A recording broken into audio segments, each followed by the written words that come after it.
You ever have a moment so strange your heart just stops moving for a second? That was me, right there in that hot cafeteria kitchen on a Thursday afternoon. Steam rising off the trays, kids hollerin', mac and cheese clingin' to the spoon. Then I heard my name. Miss Laverne, you got some folks waitin' out front for you. I wiped my hands on my apron, peeked through the serving window, and my knees near gave out. Standing by the milk cooler was my daughter Monica, and that husband of hers, Terry, the same two I hadn't seen in almost 4 years. Now, baby, when family that's been gone that long suddenly shows up smiling, it ain't never for small talk. I'm 68, still workin' part-time down at Johnson Middle School here in Atlanta. Been in that kitchen near 20 years. Keeps my body movin', keeps my mind sharp. Ain't rich, but I got my pension check, my church stipend, and my peace. So when I saw Monica standin' there, all hair done and heels clickin', I felt that peace start to slip. Terry stood behind her, hands in his pockets, eyes movin' over everything like he was appraising it. I took a deep breath, untied my apron, and walked out. Well, Lord have mercy, I said, trying to sound light. Monica, baby, what on earth brings you here? She hugged me tight to tight. Mama, you look so good. I can't believe you still workin'. Work keep me strong, I said. Ain't no shame in earnin' an honest dollar. Terry gave that easy grin that never reached his eyes. You always was a hard worker, Miss Laverne. Monica was just tellin' me you still got that little pension, plus that church pay. You stayin' busy. There it was. That quick. My stomach turned cold. Somebody at church must have been talkin'. I smiled anyway. I stay blessed. That's all. Monica's tone turned sugary. We was in the neighborhood. Thought we'd surprise you. Maybe take you to dinner? It's been too long. I should have asked why now. But my heart still wanted to believe she came 'cause she missed her mama. So I said yes. They followed me home after my shift. My little duplex sits off Beechwood Drive, neat as a pin. Azaleas bloomin' like pink clouds. Porch swept. Bible verse on the door. Monica's eyes lit up the way folks' eyes do when they see something they want. Mama, this place is adorable. You fix it up all yourself? MMHMM. Took me a while, but it's home. She glanced around, smilin'. You must be savin' some money. I laughed soft. The only thing I'm savin' is leftovers. Inside, Terry made himself right at home, sat in my recliner, turned on my TV. You know, Miss Laverne, he said, we worry about you being here by yourself. This neighborhood changed a lot since we left. Maybe we could stay a week or two. Help keep an eye on things till we find a new place. I blinked. Stay here. Monica touched my arm, her voice sweet as honey butter. Just for a little while, Mama. You know rent's crazy right now. Terry's between jobs, and you shouldn't be alone anyway.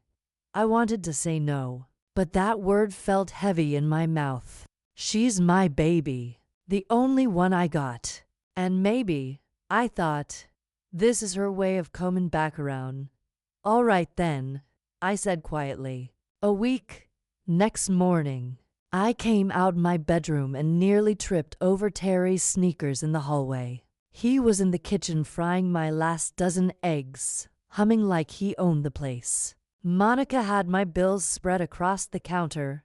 Mama, she said, these envelopes are all out of order. You shouldn't be dealin' with this stuff alone. Let me organize things for you.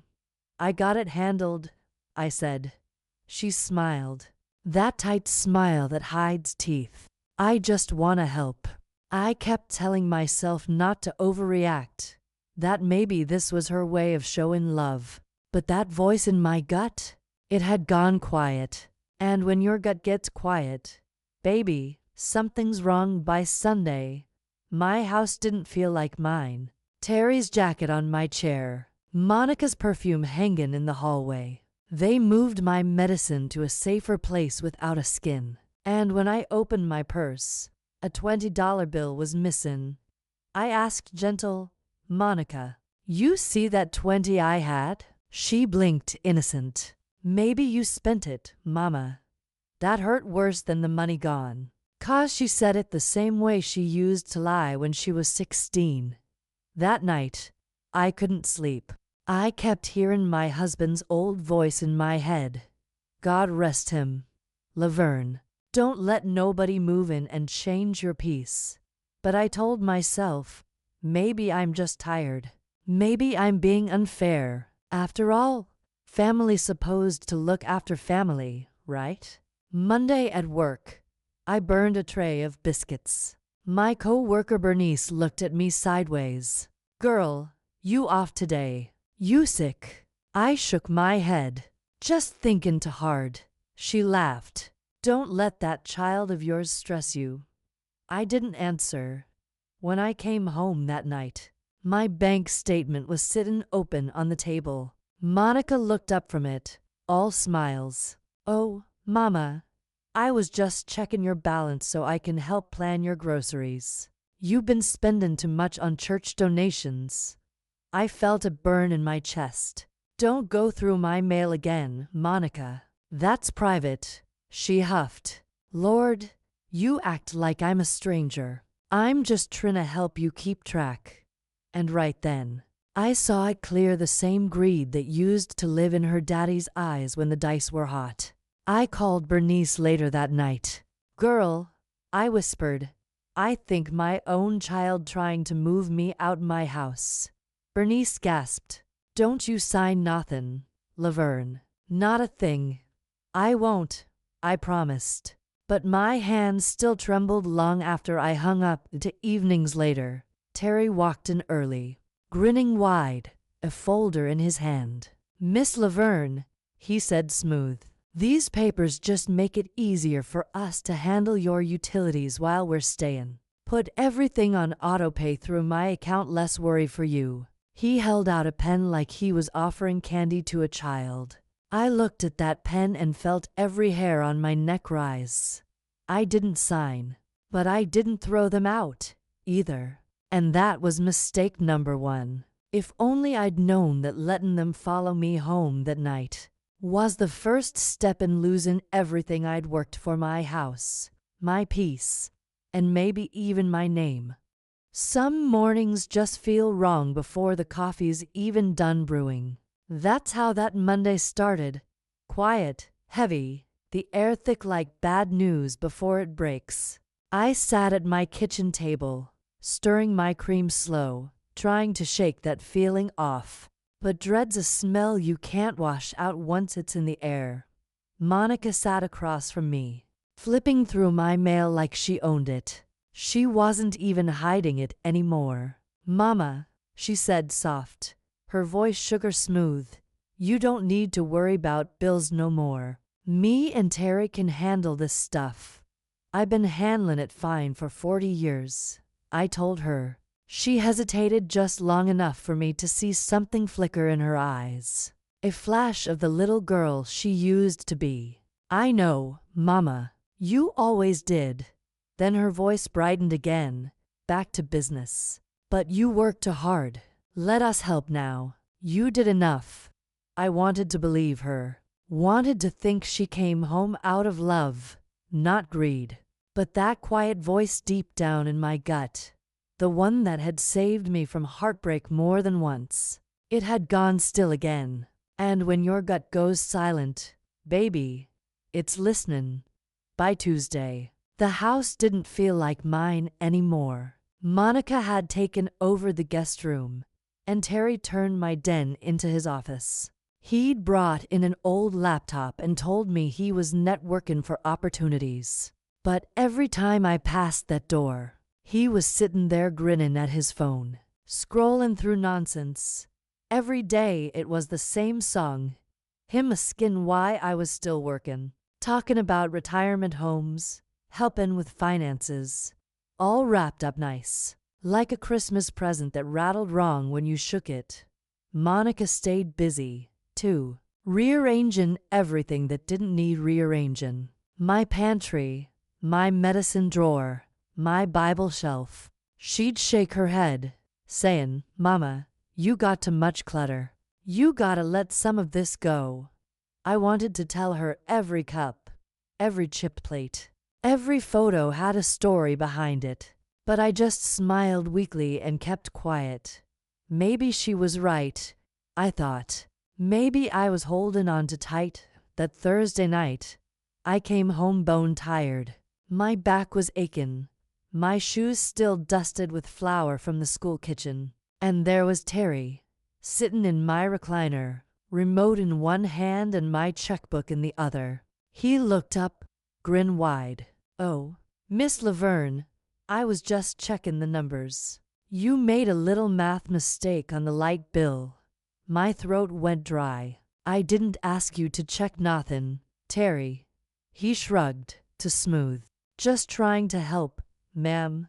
I turned to Monica, but she didn't meet my eyes. Just stirred her sweet tea slow, like she was waiting for me to say something she could use later. I didn't give her the chance. I went to my room, sat on the edge of my bed, and prayed. "Lord," I whispered, "give me wisdom. Let me see through what's hiding behind these smiles." And right there, I remembered my pastor's sermon from the week before. The enemy don't always come with horns. Sometimes he come with help. That line rolled through my head like thunder in the distance. 2 days later, Monica came in from the store beaming. "Mama, guess what? Terry talked to a friend who works at the bank. Said you could save money by consolidating your bills. We just need to fill out a few forms." My spoon stopped halfway to my mouth. "What kind of forms?" "Just little ones," she said. "You sign, we manage the payments for you. You won't have to lift a finger." Terry nodded, laying a folder on the table. "Simple paperwork," he said, smooth like a salesman. "All to make life easier for you." I put on my glasses, squinted at the fine print.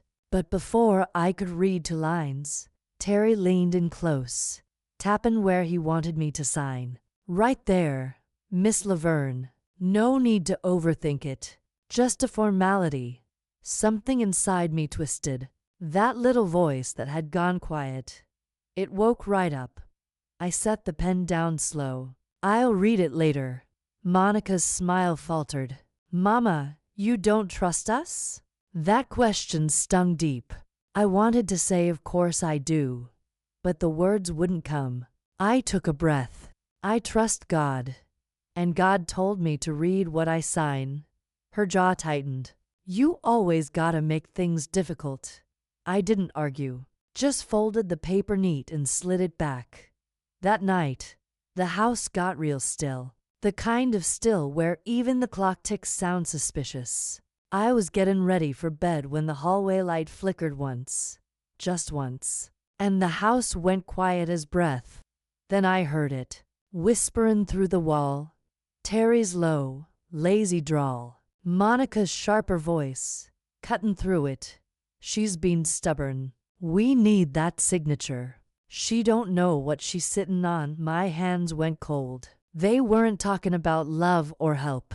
They were talking about money. My money. I sat there in the dark, heart pounding like a drum in my chest, realizing I'd made the worst mistake a mother can make. I'd opened my door thinking I was helping my child, and instead, I'd let the devil come in wearing family's face.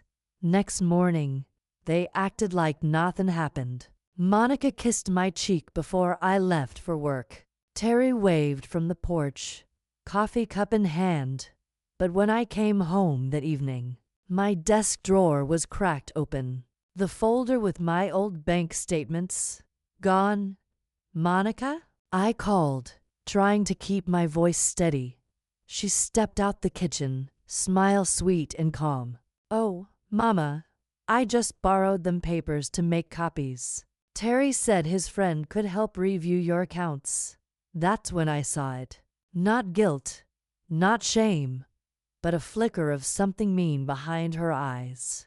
There wasn't a word left in me worth saying, I murmured later. I just walked past her, went to my room, and turned the lock. The moonlight spilled through my curtains like cold milk. I sat in that silver light and thought about every sacrifice I ever made for that girl. Every second job, every sleepless night, every prayer I whispered into a pillow soaked with worry. And now she was planning my undoing with the man she called husband. I looked out at the yard, my azaleas drooping in the dark, and whispered, Lord, don't let my kindness be my downfall. Because deep down, I knew this wasn't love, it was strategy, and I was the prize. I didn't know it then, but those papers they tried to make me sign weren't just about bills. They were the first chain in a trap meant to take my name, my home, and my peace, one signature at a time. Some things you can fix with a mop, a prayer, or a nap, but betrayal? That kind of wound don't clean easy.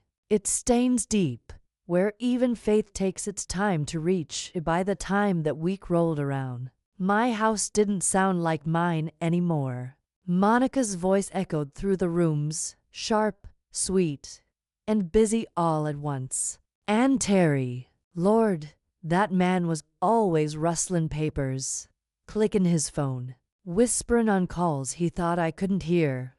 I'd been pretending not to notice. Pretending keeps the peace sometimes. But that Monday morning, peace packed up and left. I came home early from the school kitchen. Stove broke down, and they sent us all home. When I stepped inside, the house was too quiet. That strange kind of still that comes right before a lie gets caught. I walked down the hall slow, the sound of my own keys jangling loud in my hand. Then I heard whispering. They didn't hear me at first. I stood there in the doorway, watching their reflections in the laptop screen, my name glowing bright between the words account and transfer. I cleared my throat. Before who gets back? They jumped like I'd shot off a gun. Mama, you're home early, Monica stammered. Seems like I am, I said, stepping closer. What you two working on? Terry shut that laptop so fast it made a clap. Nothing serious, Miss Laverne. Just helping Monica with some job stuff. My eyes dropped to the table. My checkbook, my pension papers, my bank folder. All sitting there like guests at the wrong dinner. Job stuff in my name? Monica folded her arms. Lord, Mama, you always think the worst. Terry was helping you fix an error we saw on your statement. You got all these little fees you don't even know about. I took a slow step forward. And how exactly did you see my statement, Monica? She sighed heavy. Because I care. You make it so hard for people to help you. That's when I saw it. That cold flicker behind her eyes. Same look her daddy used to get when he was lying through his teeth. I pointed at the table. Leave my things alone. Then I turned, walked down the hall, and locked my bedroom door. That night, I pulled out my old showbox, the one I kept tucked behind my sweaters. Inside were my pay stubs, pension letters, and savings notes, all neat and rubber banded together. I went through every page till I found it, a withdrawal I didn't make. $1 for 100 gone 2 days earlier.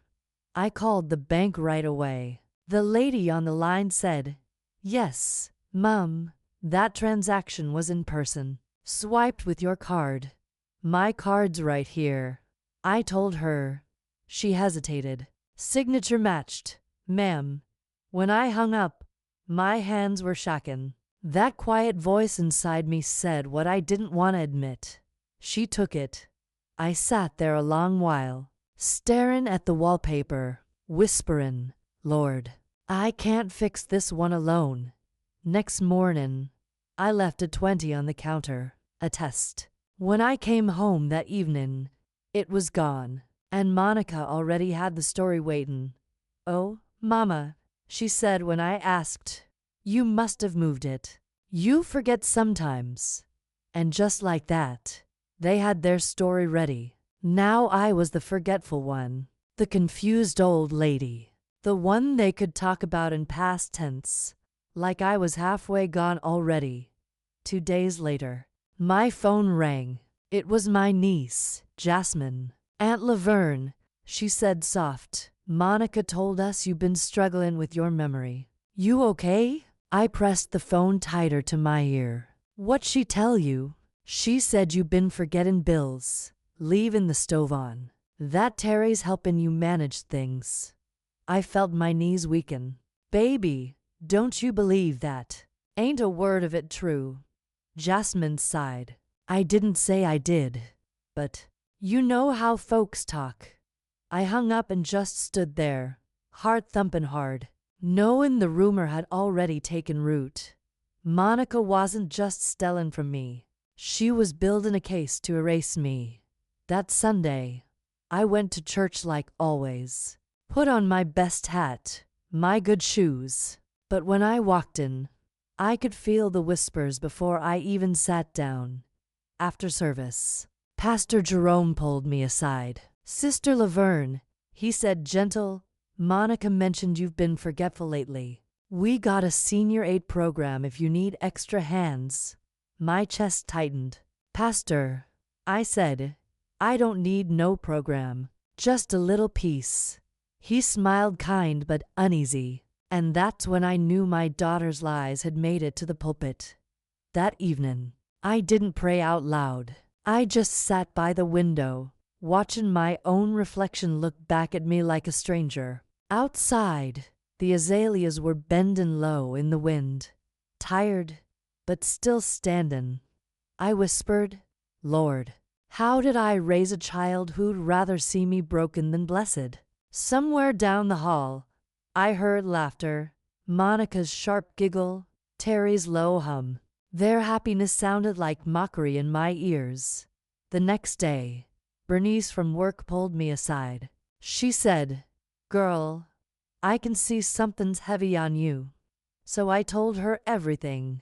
The money, the lies, the rumors. She shook her head. "Laverne, change your bank info, lock your papers up, and maybe talk to a lawyer." I blinked. "A lawyer? That's my daughter." Bernice looked at me long and hard. "And that's your life she playin' with." Her words hit like thunder. When I got home, there was an envelope taped to my door, my name on it, in Monica's handwriting. Inside was a note. "Mama, we love you, but you need to let us help you. You ain't thinking clear no more. We already talked to somebody about getting things managed before something bad happens."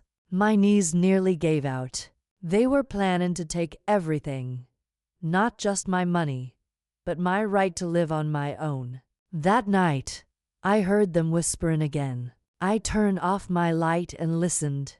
Terry's voice, calm and low. "The lawyer said we can file for guardianship." Monica answered quick. "Once that's done, she can't stop us from accessing nothin'." The house went quiet. Too quiet, like it was holding its breath with me. I sat there in the dark, hands clutching my Bible, and felt my heart go still. They weren't waiting for me to lose control. They were planning to take it. I closed my eyes, breathed deep, and said one last prayer. "Lord, they might be my blood, but their heart's gone cold. Don't let mine freeze with it." By the time the sun came up, my own child had the world believing I was losing my mind. And before the week was out, she'd tried to prove it, with papers, signatures, and the law on her side. There's a kind of loneliness that don't come from being alone. It comes from watching people you love walk right past the truth, even when it's screaming in their face. That's the kind I woke up to every day now. By the next week, Word had spread faster than my old garden hose leaks. Folks I'd known 20 years were actin' different. Softer, slower, too careful. Even the mailman changed his tone. Used to be, "Mornin', Miss Laverne," all sunshine and laughter. Now it was, "How you doin' today, ma'am?" Like he was talkin' to a cracked window. I smiled back every time, but inside, I felt invisible. Not gone, just see-through. Monday mornin', I stopped by the church office to drop off my choir dues. Sister Regina, who could out-talk a radio, froze soon as she saw me. Then came that pity smile. "Well, hey there, Miss Laverne," she said, syrup sweet. "You need any help balancing your books this month?" My stomach turned. I knew exactly whose mouth that lie crawled from. "No, baby," I said calm. "My book's been balanced since you was in pigtails." She chuckled awkward, shufflin' papers that didn't need shufflin'. I walked out slow, chin high. If they wanted to believe I was losing it, I wasn't gonna feed that story with tears. That night, I came home to Monica and Terry sittin' side by side on the couch. Too quiet, too rehearsed. "Mama," Monica started, "me and Terry made an appointment for you tomorrow mornin'. Just a checkup. Nothin' serious."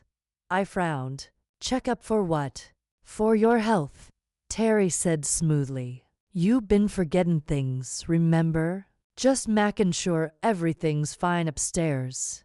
"Upstairs?" I repeated, feelin' the air leave the room. He grinned like it was a joke. "Your memory, ma'am. Gotta keep sharp at your age." I set my purse down slow. "I ain't going to no appointment I didn't make." Monica sighed, exasperated. "Mama, why you gotta fight us on everything? We trying to look out for you. Then stop looking down on me when you say you helpin'." I shot back, voice steady as a hymn note. She blinked, thrown. "We just worry about you. That's all." "Don't," I said flat. "Save that worry for your own house." And I turned away before my voice could crack. Next mornin', I called Bernice from the school kitchen. "Girl," I said, whisperin' into the phone, "they trying to take me to some fake doctor now." Bernice gasped. "That's a setup, Laverne. You hear me? They trinna get you tested so they can say you incompetent." That word felt like a knife. Incompetent. I repeated, whisper quiet. "MMHMM, she said. "You better get ahead of it." "Lord help me," I breathed. "They plannin' this all the way through." Bernice didn't miss a beat. "Then it's time you start plannin', too."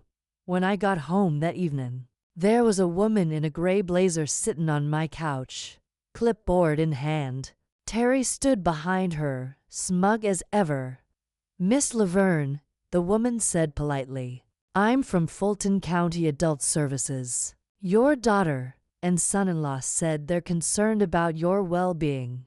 "Oh, they did they?" I said slow, settling my bag on the table. "Yes, ma'am," she went on. "They mentioned memory trouble, unpaid bills." Monica cut in fast. "Mama's been overworking herself. She forgets to eat sometimes." I stared right at that woman. "I work 5 days a week, ma'am. I cook 3 meals a day. And the only thing I forget is how I ever raised a liar." She blinked. "Ma'am, this is just a preliminary. Then check my kitchen," I said firm. "Check my pantry, my fridge, my bills. Everything in this house is paid up and put away by me." Monica hissed, "Mama, please. You're mackin' a scene.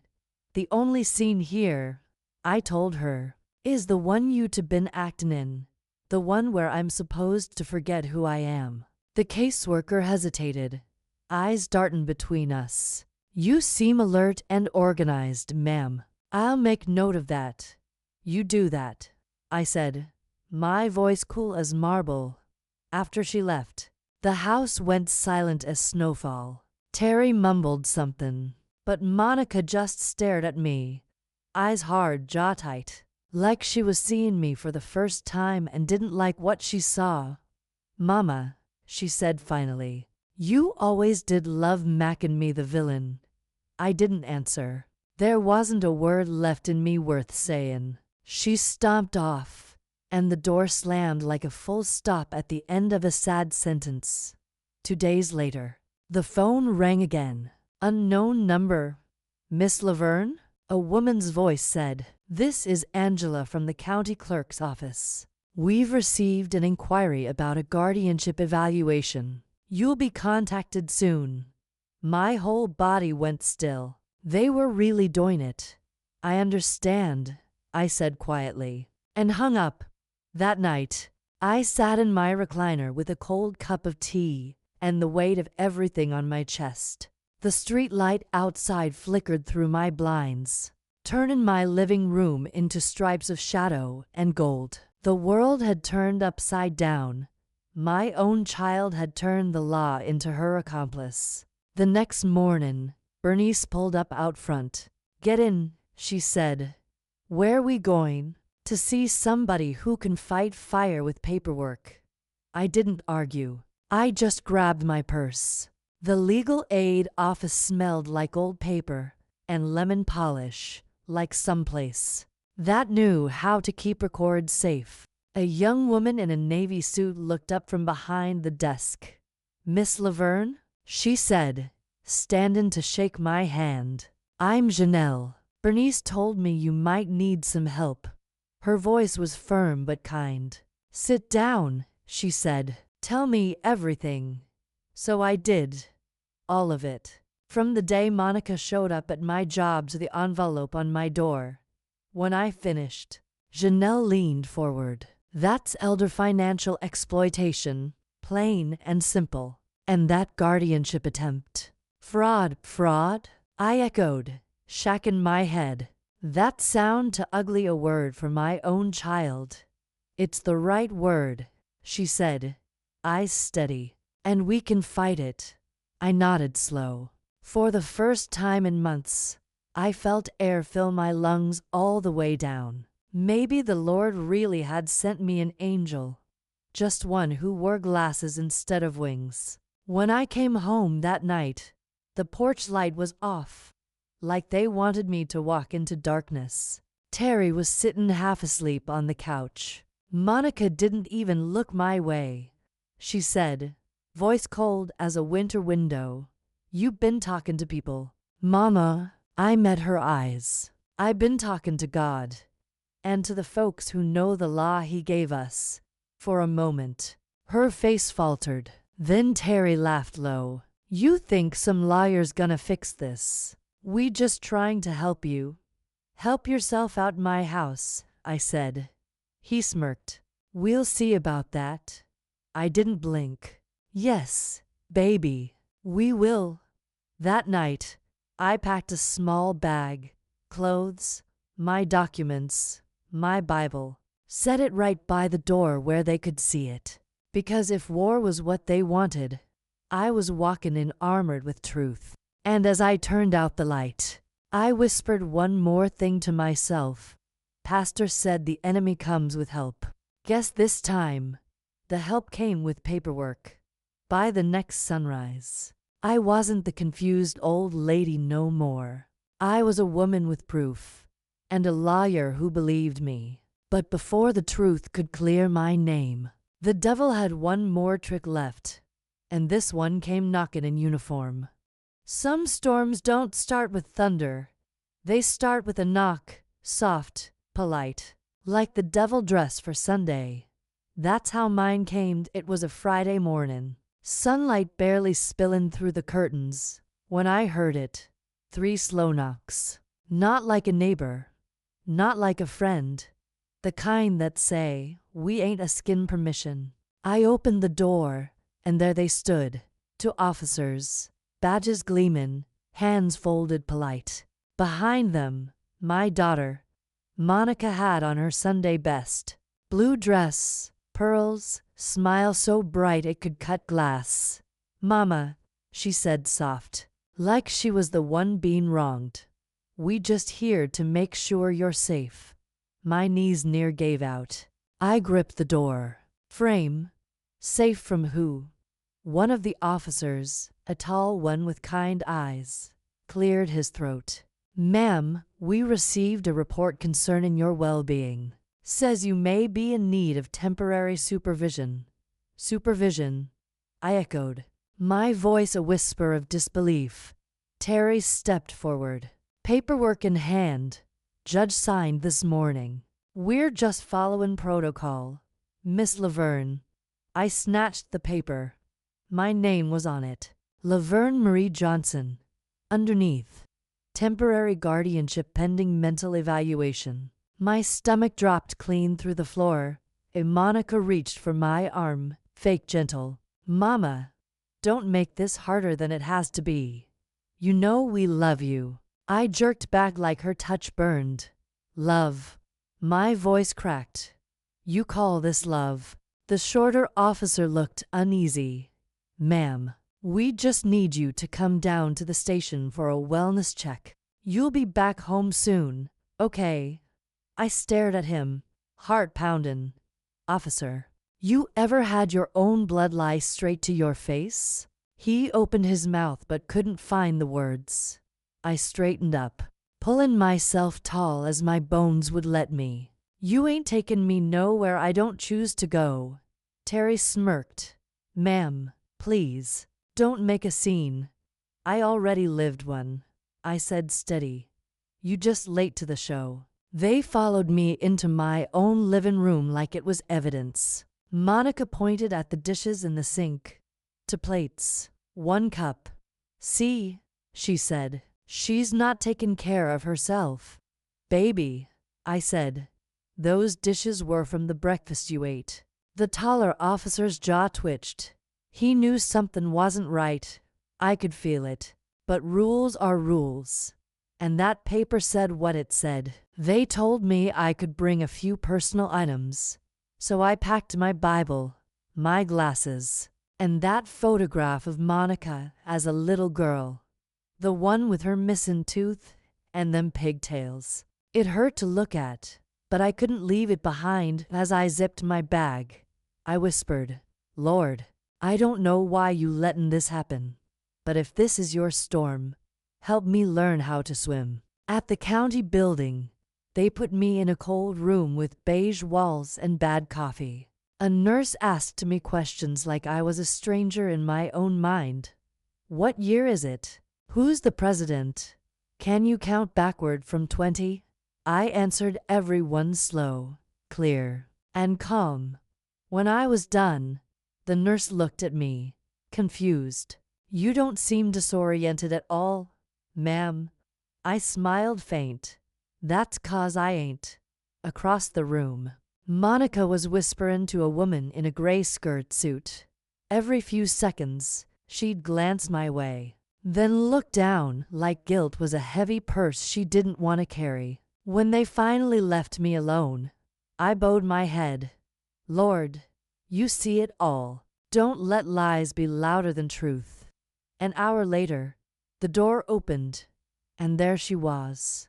Janelle, my lawyer, heels clicking on that tile like salvation itself. "Miss Johnson," she said, eyes sharp. "You didn't tell me they'd escalate this far." "I didn't know they would," I said, tears trembling but not fallin'. "They got the law on their side now." She looked at the papers. "Not for long." Then she turned to the nurse. "Under Georgia Code the 9th of May 29, no guardianship can proceed without evidence of incapacity. And from what I can see, this woman is more lucid than the people trying to claim her." The nurse blinked. "Oh, well, I'll make a note." Janelle lowered her voice. "You don't move Miss Johnson anywhere till a full evaluation and hearing. You understand?" I could have cried right there by evening. They let me go home, but not alone. Terry followed behind the patrol car, pretending to help. watchin' like a vulture waitin' for stillness. When we pulled up to my house, I saw something that near broke me. My curtains gone, my photos off the walls, half my clothes stuffed in bags by the door. "What you doin' to my house?" I shouted. Monica's voice floated from the hallway, just declutterin'. "Mama, you can't live in chaos." I stepped inside slow. This was my order, my peace. "You turned it into confusion." Terry shrugged. "We just preppin' for transition, Mom." "Transition?" He smiled. "Judge might put you somewhere quieter. Assisted livin', maybe." I walked right up to him, every inch of my body tremblin' with righteous anger. "Don't you ever mistake silence for surrender," I said. "You hear me?" He laughed, a low, ugly sound. "You'll see, Miss Johnson. Paperwork don't lie. Neither does God," I said, eyes shinin'. "And he's already seen yours." That night, I didn't sleep. I sat at my kitchen table, watching the clock tick past midnight. Outside, the world was quiet. Inside, I was gathering my fight. When the phone buzzed, I near jumped out my skin. It was Janelle. "Miss Johnson," she said. I spoke with the clerk. "The guardianship's not final, just temporary. But they used false evidence. We can file a counterpetition." "What I gotta do?" I asked. "Gather proof. Bank receipts, bills, photos, anything that shows you're competent. We'll build your case." "Proof," I repeated, nodding. "Proof of life." By dawn, my table was covered in papers. Pay stubs, school letters, tax forms. Even the note from my pastor thanking me for helping at the last bake sale. Each piece was a story. Each story was a defense. As the sun came up, I looked around my little house, the one I'd built, with 30 years of double shifts and quiet faith, and I whispered, "They took my home in papers, but they ain't taken my spirit." Then I heard the front gate creak open. Monica's voice carried through the yard. "Mama, we need to talk." I straightened up, eyes sharp as polished glass. "Good," I said to myself, "'cause I got something to say, too." She walked in bold, Terry right behind her, holding another folder. "Mama, we think it's best if you stay with us for a while, till things settle down." I shook my head. "You already settled too much. You settled my name, my mind, my peace." Monica's tone softened, almost teary. "Mama, please. I just want what's best for you." I looked at her long. "Then stop hurtin' me and call it love." Her eyes flickered. Guilt or hate?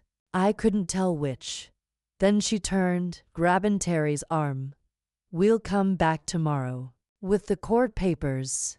As they walked out, I called after her, my voice steady and full. "You remember who taught you how to sign your name. Don't forget who gave you yours." She froze in the doorway, then kept walking. When the door shut, I bowed my head and whispered, "Lord, they might have fooled the court, but you ain't blind. When the truth comes, let it come loud." The air around me felt still, charged, like the moment before a storm breaks. I thought the worst was over once they took my home. But I was wrong. Because when greed don't get what it wants, it starts looking for blood. Some things money can't buy: peace, love, or the chance to start over clean. But what it can do, baby, is turn kinfolk into strangers with your face. And that's what my daughter had become to me. A stranger who looked like my baby but moved like the enemy. The week after they tried to take my home, the world went gray. Not just the sky, everything. The church pews, my kitchen walls, even the sun seemed to be hiding from the shame hanging over me. But I kept walking, to work, to prayer, to anywhere my feet would take me. Because stillness, that's where sorrow grows roots. Monday morning, I stood in the cafeteria, stirring oatmeal for the school kids, when Principal Harris came in. He looked nervous, scratching the back of his neck. "Miss Johnson," he said gently, "I'm real sorry to ask, but are you okay at home?" I froze. There it was, the whisper made flesh. I smiled faint. "I'm fine, baby. Why you ask?" He sighed. "Just been hearin' some things. That your daughter's lookin' after you now. Folks talkin' like maybe you shouldn't be workin' no more." The spoon dropped from my hand, splashin' oatmeal on my apron. "I been feedin' children since before she could walk," I said, voice steady, "and I ain't stoppin' 'cause somebody got greedy with gossip." He nodded, embarrassed. "Didn't mean no harm, ma'am. Your family here. We care."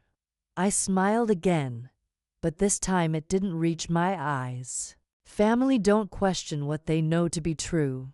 That evening, I came home to find the mailbox hanging open. Inside was a letter stamped with the county seal. Notice of eviction. Pending guardianship claim. My chest went tight. They were comin' again. And this time, it wasn't just words. I sat on my porch swing, letting the paper tremble in my hand. Then I heard tires on gravel. A black sedan rolled up slow, windows tinted, engine hummin' like bad news. Out stepped Terry. Alone. He walked up with that smirk I'd come to know too well. "Afternoon, Miss Johnson." I didn't answer. He slipped his hands in his pockets. "Monica's tired of fightin' with you. She said I should come by, talk sense." "Sense?" I said. "Son, the only sense you got is what you take from other folks." He chuckled. "No need to get ugly. We just want what's fair." "Fair?" My voice rose. "You forged papers, lied to the court, and told half the town I done lost my mind. And you talkin' about fair?" He took a step closer, his smile droppin'. "You better be careful what you say, ma'am. We can still make this look real bad for you." I met his eyes, cold and unmoving. "You already did." That night, I called Janelle. They sent an eviction notice.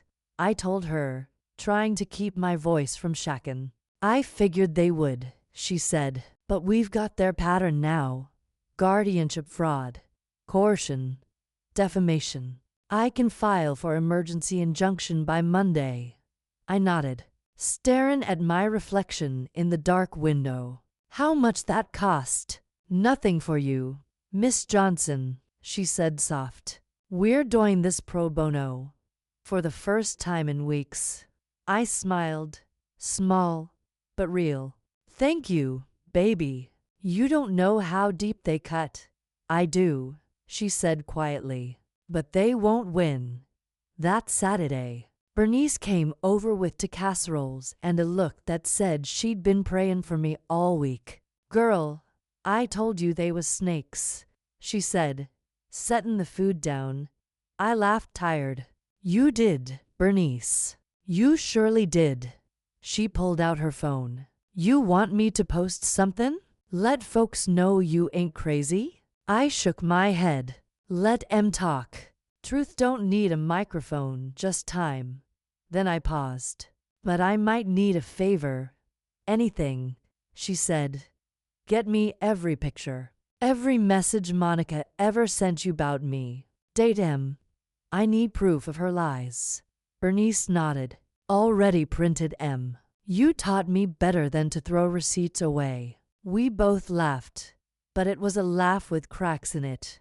2 nights later, I woke to the sound of glass, a window shattering. I grabbed my robe and hurried down the hall, heart pounding. In the kitchen, the back window was busted, and on the floor, a brick, wrapped in paper. I picked it up slow. The note read, "Stop fighting what's already done." My whole body went cold. I looked out into the dark yard, seeing nothin' but the glint of my porch light bouncing off shadows. I whispered, Lord, protect me from those who mean me harm, even if they got my blood. The next mornin', a squad car parked across the street. Officer Daniels, the tall one from before, stepped out. Miss Johnson, he called. You okay? I nodded. I'm standin', ain't I? He came closer, eyes serious. We got a call last night saying you was threatenin' your daughter. That true? I blinked, disbelief flooding my chest. They break my window, and I'm the one threatenin'. He sighed. I know it sounds wrong, but I gotta check every report. I looked at him long. You ever think maybe the wrong people usin' the law for the wrong reasons? He didn't answer, just nodded slow, like he wanted to but could in single quotes T. By noon, Janelle arrived with a folder thicker than a Bible. Here, she said, spreading out papers on my table. Every lie they told, every move they made. It's all in writing now. And I've got something else. She pulled out a photo. Monica and Terry standing outside a title office. Turns out they've been trying to sell your house before the court even approved the guardianship. I felt the air leave my lungs. They was selling my home? Tryin' to, Janelle said. But that photo proves intent. That's fraud, and it's jail time if we file this right. I leaned back, eyes waterin'. Lord, you said vengeance is yours. But this feelin' right here, this feelin' might be a little bit of yours and a little bit of mine. Janelle smiled faint. Let's keep it righteous vengeance, ma'am. That night, I sat on my porch under the soft hum of the street light, breathin' deep. The magnolia tree swayed gentle, its petals fallin' like quiet prayers. I thought about the years I'd spent raisin' that girl. The laughter, the scraped knees, the bedtime stories. Now she was trying to erase me from my own life. And yet, I couldn't stop lovin' her. That's the price of blood. It stains your hands even when you ain't the one spillin' it. I went inside, turned on my radio, and let the gospel station fill the silence. Trouble don't last always, the singer crooned. I closed my eyes and whispered, Amen, because I knew it now. This wasn't just a fight for my house or my name. It was a fight for my soul. And I was done hidin'. They thought they could take my peace, my name, my home. But they forgot something. You can't bankrupt a woman whose faith already paid her debt. Because the next knock that came to my door, that one was for them. Some prayers don't rise up gentle. They crawl out your chest like fire. That's how I prayed that night. Not soft, not pretty, but with the kind of hurt only a mother betrayed can feel. Because by then, it wasn't about papers or lies no more. It was about justice. And justice, baby, might take her time. But she don't forget nobody's address. 3 days passed quiet to quiet. The phone stopped ringin'. The neighbors stopped starin'. Even Monica went silent.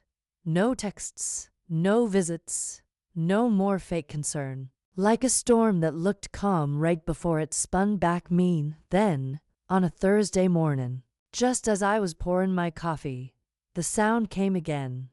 Knock, knock, knock. But this time, it wasn't gentle. It was firm, official. I opened the door slow. There stood two detectives. And right behind them, Janelle. Morning, Miss Johnson, she said, eyes steady. You might want to sit down for this. Turns out, Monica and Terry's little paper trail had caught up to them. The county clerk flagged their forged signatures. Then the title office called the DA's office after realizing the sale they tried to start was based on fraudulent documents. What that mean? I asked, hands shaking just a bit. Janelle smiled. Not smug, but sure. It means they're about to learn what the law really looks like. The detectives nodded. Ma'am, we'll need your statement one more time, one said. But rest assured, they're under investigation for fraud, perjury, and elder exploitation. I closed my eyes, breathing out a weight I'd been carrying too long. Thank you, Lord, I whispered. You said you'd fight my battles. That afternoon, I sat across from those two officers again, the same ones who'd once escorted me out my own house. But this time, they looked different, less certain, more human. Miss Johnson, Officer Daniels said softly, I just want to apologize for what happened last month. We didn't know the full story. I smiled faint. Baby, you was just doing your job. But now you see, sometimes evil comes dressed in good manners. He nodded slow. We see that now. By sunset, word had already spread across the neighborhood. Folks who'd crossed the street to avoid me were now calling, bringing pound cakes and sympathy. I didn't gloat, didn't shout. I just sat on my porch, watching the light fade, humming an old hymn my mama used to sing. What goes round, baby, always comes back home. Next morning, I got a call from Janelle. They're picking Em up today, she said. You don't have to be there, but I figured you'd want to know. I thought about it a long moment. Then I said, oh, I'll be there. Round noon, I pulled up outside Monica's place. That house she once bragged was bigger, newer, more modern. Funny how cold and empty it looked now, like money couldn't fill it right. Two squad cars were already there. Officers stood by the porch as Terry came out first, trying to look calm, but his hands were trembling. You can't do this, he barked. We were helping her. One officer read his rights like a sermon. Terry's voice cracked. Then came Monica, my baby girl, hair messy, face pale, eyes wide and scared. Mama, she said when she saw me. Mama, please. Her words broke like glass. I didn't move, didn't speak. She stepped forward, tears spilling. They said I'm going to jail. Mama, you can fix this. Tell Em it's a mistake. I swallowed hard, heart heavy. I've been fixing your mistakes your whole life. This one's for the Lord to handle. She sobbed, hands shaken. I thought. I know what you thought, I said, voice low but firm. You thought love was something you could use like a weapon. But love don't steal, love don't lie, and love sure don't forge a mama's name. The officers led her to the car. She looked back once, whispering, I'm sorry. I nodded slow. So am I. The door shut, and the sound echoed through me like a bell tolling for something lost. That evening, I sat alone in my house, the air feeling cleaner than it had in months. Every photo was back on the wall, every curtain rehung. Bernice stopped by with peach cobbler, grinning wide. Girl, you did it, she said. You stood up to Em and came out stronger. I smiled, tired but peaceful. Wasn't me, baby. That was God's mercy wearing my shoes. We laughed, then sat in the quiet for a while, listening to the crickets singing outside. When she left, I walked through each room slow, touching the things that were mine, not just the furniture, but the memories stitched into every wall. I stopped by the window, staring out into the dark yard. That's when I saw it. A single police car pulling away down the street. The same one that came for me weeks ago. Only this time, it wasn't me inside. And baby, I ain't proud to say it, but I smiled. Not mean, not revengeful, just relieved. Because justice had finally come knocking for the right door. The next morning, the neighborhood was buzzing, people calling, wanting to know details. But I didn't feed none of it. Instead, I went back to work, put on my apron, tied it tight, and stood behind the cafeteria counter like nothing had ever changed. One of the kids, little Deshawn, looked up at me and said, "Miss Laverne, you okay now?" I smiled down at him. "I'm better than okay, sugar. I'm free."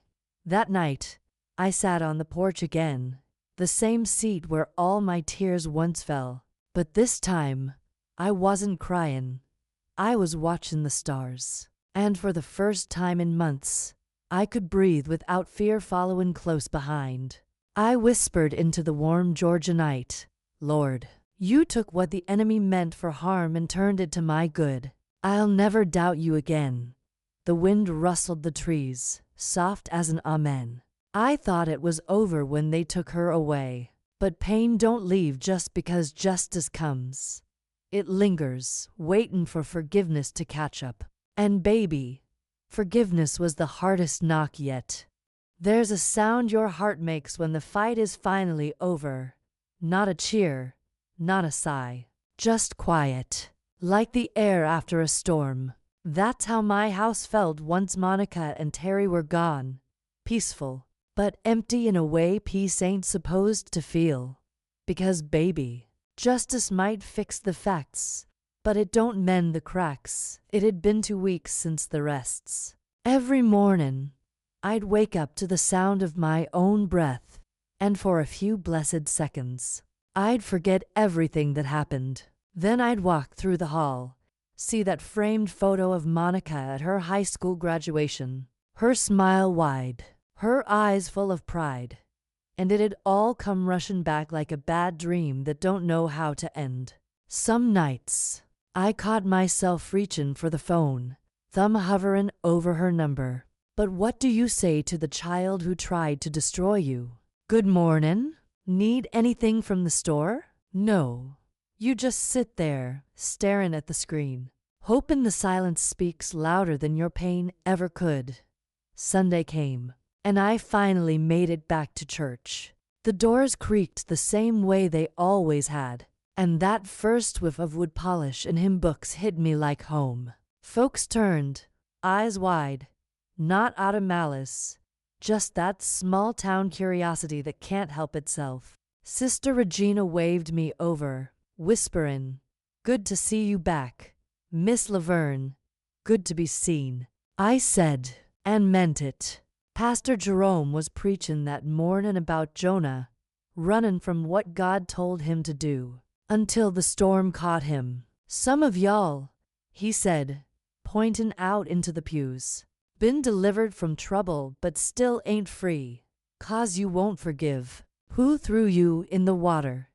That hit me square in the chest. I folded my hands tight in my lap. I stingin'. Wasn't nobody in that church who knew it. But I was the woman he was talking to. After service, I walked slow out to my car. Bernice was waiting by the steps, her hat tilted and her heart all over her face.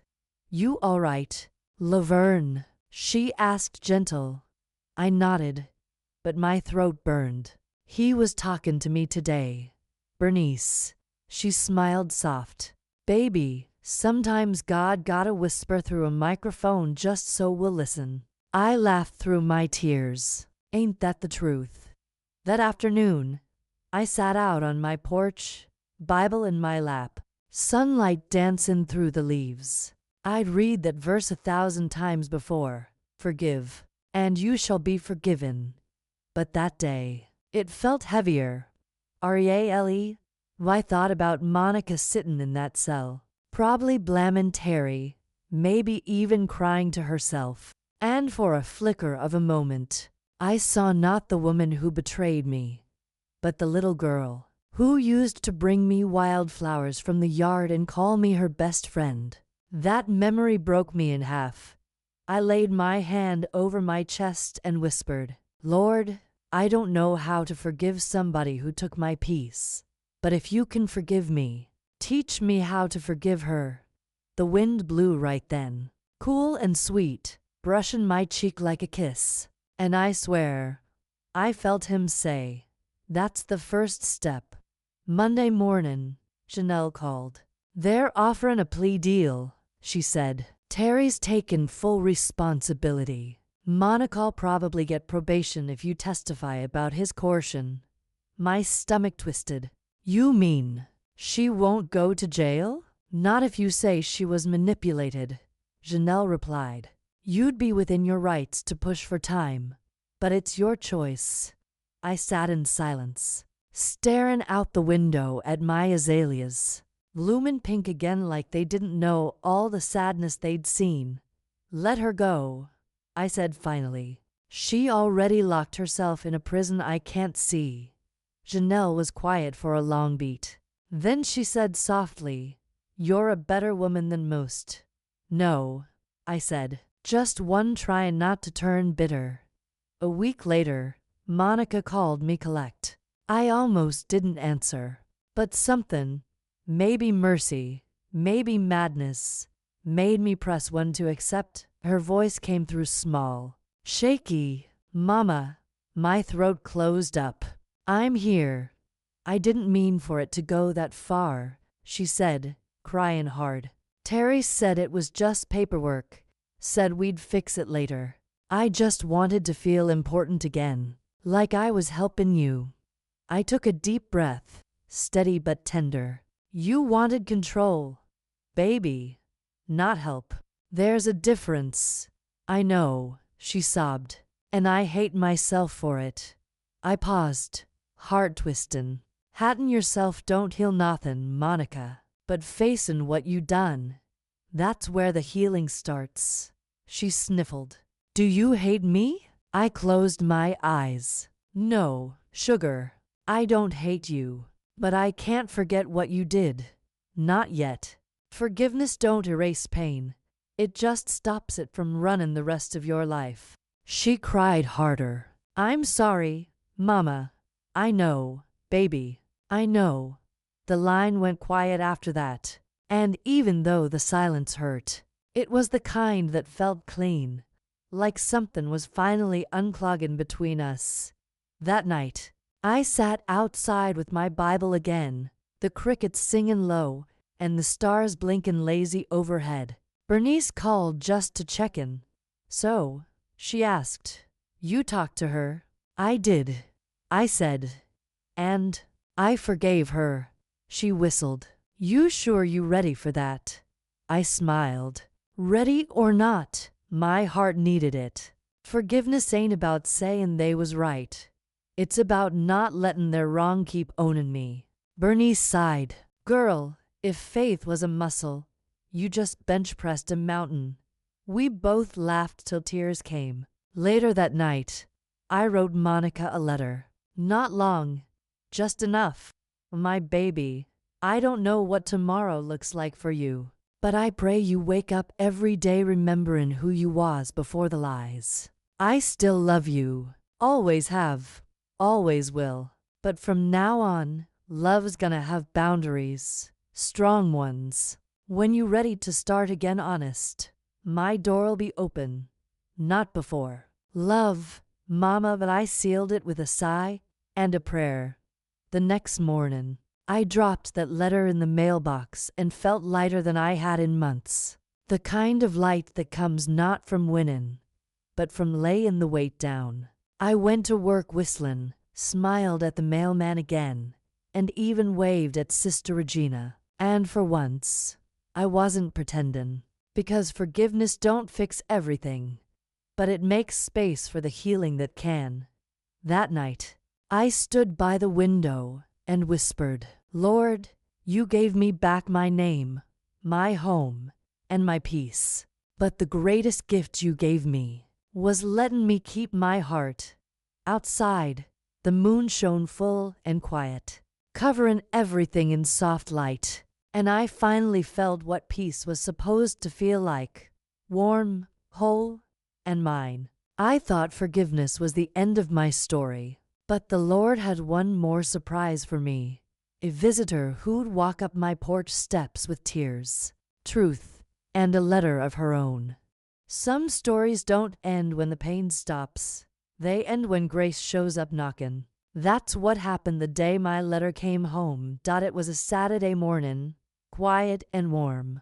The kind where sunlight creeps slow through lace curtains and the air smells like peace trying to stay a while. I was sitting at my kitchen table, stirring sugar into my coffee, when I heard that familiar creak of my front gate.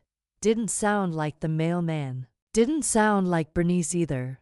Her steps always came with chatter before she hit the porch. No, this one was softer, hesitant, like somebody carrying guilt heavy in their bones. Then came the knock, not the devil's knock, not that sharp, demanding kind I'd come to dread. This was the sound of something breaking open from the inside out. I opened the door, and there she was, Monica, her hair pulled back, eyes swollen, hands clutching a worn envelope. My envelope, the same one I'd mailed weeks ago. "Mama," she whispered, my breath caught. "You lookin' rough, baby." She gave a weak laugh. "Guess jail food and guilt don't mix well." I didn't move, didn't hug her, didn't scold her, just stood there, letting the silence tell her she had to earn her way back in. "I read your letter," she said finally, voice quivering, "over and over, every night." I nodded slow. "Then you know what it said." Tears filled her eyes. "I do. And you was right. Love's supposed to have boundaries. I broke every one you set." I motioned to the porch swing. "Sit, if you mean to stay a while." She sank down like her knees gave out halfway through forgiveness. The porch boards creaked under her weight, the same boards her daddy once built with his bare hands. I sat beside her, leaving a space between us wide enough for truth to fit. For a long time, neither of us spoke. The cicadas hummed. A car rolled by slow. Then finally, Monica wiped her face and whispered, "I seen what Terry was.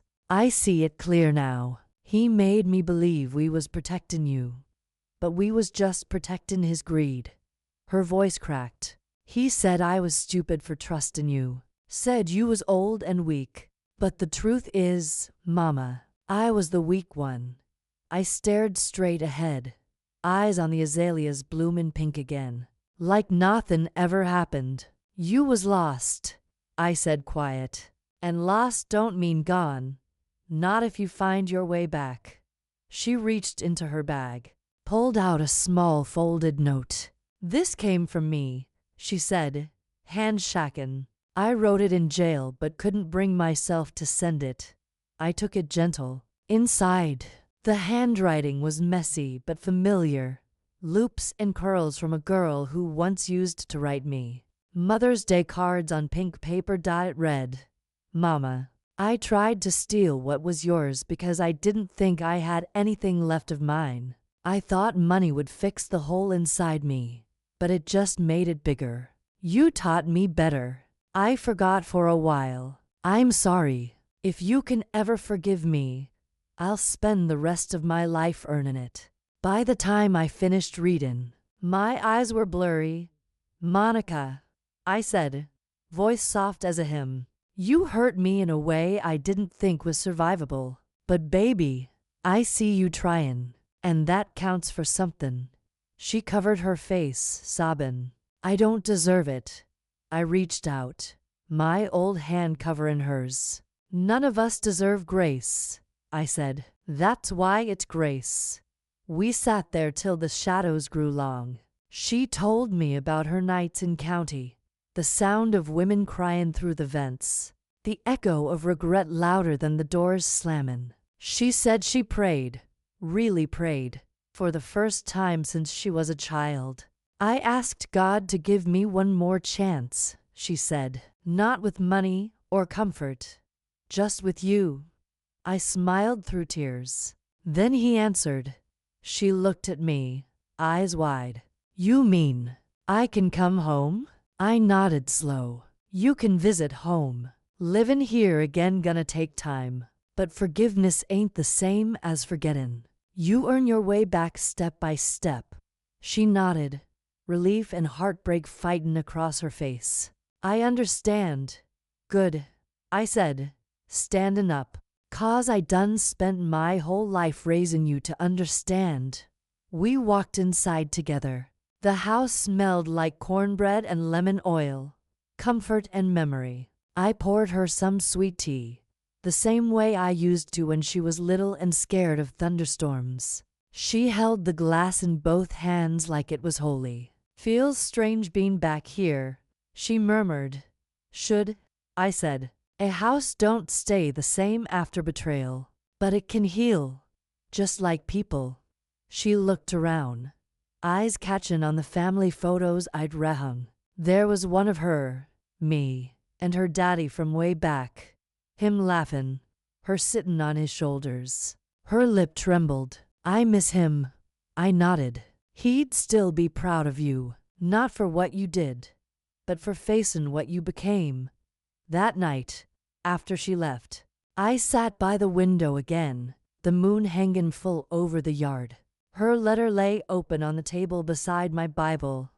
I read it one last time, then folded it neat and tucked it between the pages of Psalms. Because forgiveness don't erase history, it sanctifies it. I whispered into the still air, Lord, you didn't just give me peace. You gave me restoration. You took a family torn apart and stitched it with mercy. Outside, a breeze blew through the magnolia tree, soft, steady, alive. A few days later, I went back to church. When the choir started singing Amazing Grace, I didn't just hum along. I sang, loud and clear, every word true this time, because I'd learned something I never expected. Grace ain't about getting what's fair. It's about getting another chance to love without fear. As I walked home after service, the world looked new again. The sky brighter, the street lighter, even the cracks in the sidewalk seemed to spell thank you. When I reached my porch, I saw it. That same old swing, swaying gentle in the breeze. And I could almost hear my own mama's voice saying, Baby, forgiveness don't make you weak. It proves you strong enough to remember who you are. I smiled, whispering, I remember now, Mama. I surely do. That evening, Monica came back by, holding a small pot of azalea cuttings. I thought maybe we could plant these together, she said. New ones, for new beginnings. I took a deep breath and nodded. Let's do it. We knelt in the soil, side by side, digging small holes, pressing new life into the earth. When we finished, the setting sun lit those petals up like fire, and I realized we'd both been buried for a while, but just like them flowers, we were growing again. When the light faded, I turned to her, smiling.